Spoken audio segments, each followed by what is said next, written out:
Good morning, everybody. Welcome back to another book review.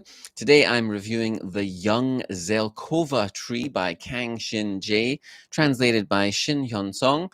And I will explain what the story is, how it reads, and why it still matters. So the hook is simple but a little risque. What if your first real love arrived in the form of someone you could never confess your love to? Set in the years after the Korean War, the story follows Suk-hui, a 17-year-old who moves into a new household and struggles with powerful feelings that collide with family roles and social expectations. So I'll focus on voice and atmosphere and how the story balances tenderness with restraint so that small gestures carry the emotional weight. By the end, you'll know whether this belongs on your reading list and how to frame it for a discussion of desire, class, and the limits placed on young women in mid-century Korea. So hello everyone, I'm Barry, and this is Seoul Book Club. So today I'm reviewing The Young Zelkova Tree. The Korean title is Cholmun Nutinamu, and it's by Kang Shin-jae. And this story was, like I said, translated by Shin Hyun-song, and I'll post a link. You can find this story for free online on Brother Anthony's website. Brother Anthony is, of course, very well-known translator.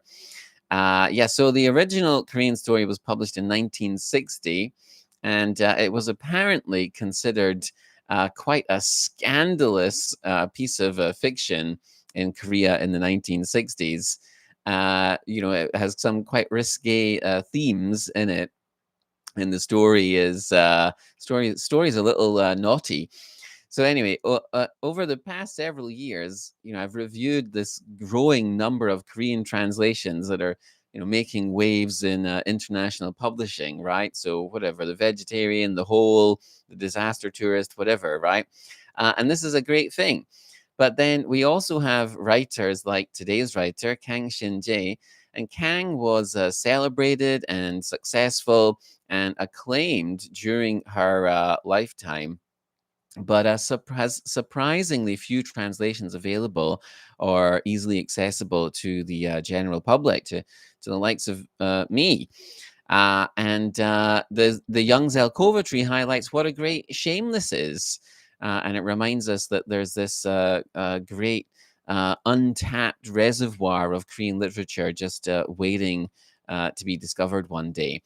So anyway, who was Kang Shin-jae? What type of writer was she? And what issues was she inspired by for her fiction? So Kang was born in 1924, and she started publishing stories at the age of 25. And she lived through the Korean War, which would obviously have a big impact on her fiction. The Korean War is often in the background of her stories, and we can see that in the Young Zelkova Tree too. And apparently, many of her stories are love stories in which the love is somehow complicated or maybe transgressive in nature. And she was also interested in depicting the inner psychological states of women. And critics often praise her work for its sensual and elusive qualities. And we can certainly see all of these elements in the Young Zelkova Tree. So the story takes place in the years following the Korean War. It's a story about young lovers struggling with their feelings, and it's a sensitive and evocative portrayal of a young woman's anguish, and it's sensual and poetic in its use of language. So this is a story set in the aftermath of the Korean War. We have a young woman who's struggling with her romantic feelings. So what is the problem? What is causing her so much anguish? So the story is told from the perspective of Suk-hui, a young woman. I think she's around the age of 17. She's been living in the countryside with her grandparents since her father was killed in the war. And Soki's mother is still a young woman, and she's been visiting the city. She's been going into Seoul, and we learn that she's been doing this to try and find another husband. She eventually remarries a man whom Suki refers to as Mr. E, who's also a widower. And Mr. E takes Soki and her mother to live with him. And this is where Soki encounters Mr. E's handsome young son, Hyung-gun. And this is where the trouble lies.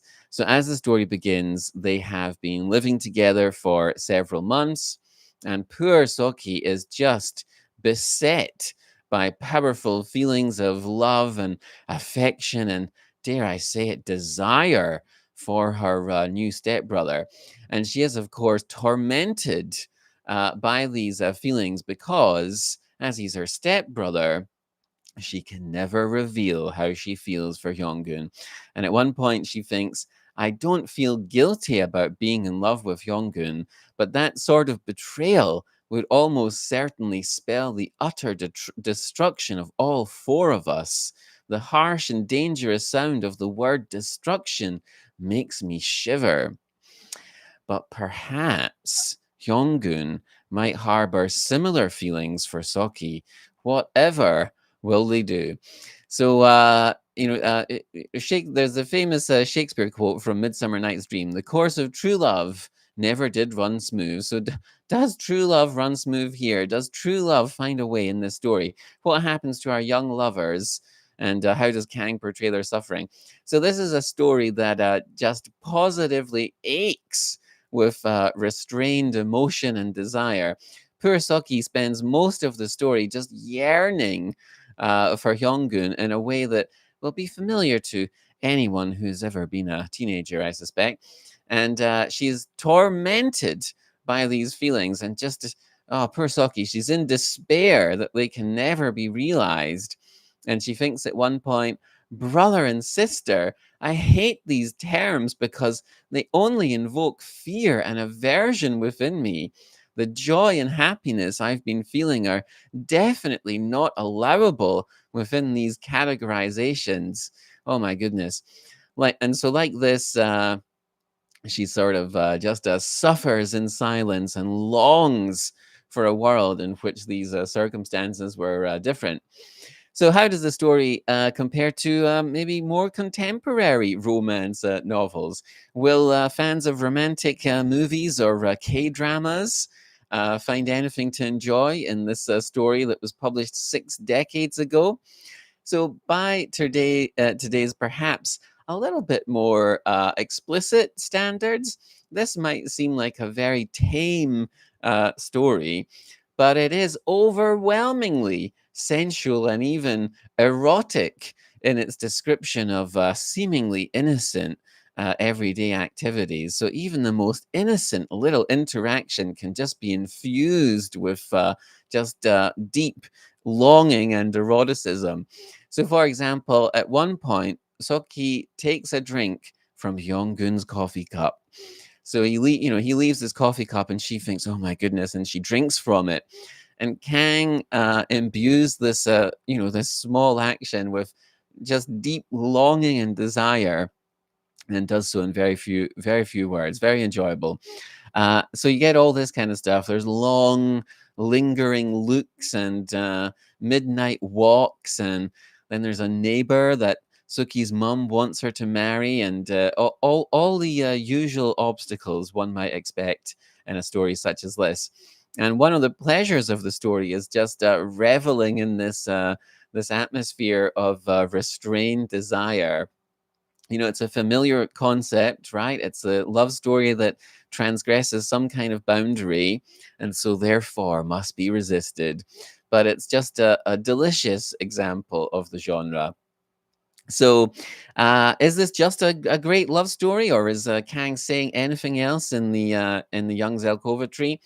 So, around the edges of this central story, there's some small, subtle elements of social commentary. So we see the position that Soki's mother is in, and how she wants to get married so that she can continue living a middle class life. And we also see the expectations placed on young women regarding education and the lives they were expected to lead at the time. And Soki and her family are also comfortably middle class. So even during the difficult years after the war, they are spared from any real suffering. So there's lots of little mentions of things happening in the world and happening in the wider society, but the story just isn't really about those things. It's mostly just a delicious example of unrequited love and romantic yearning. And we should just enjoy the story for the literary skill that Kang uses to bring it to life.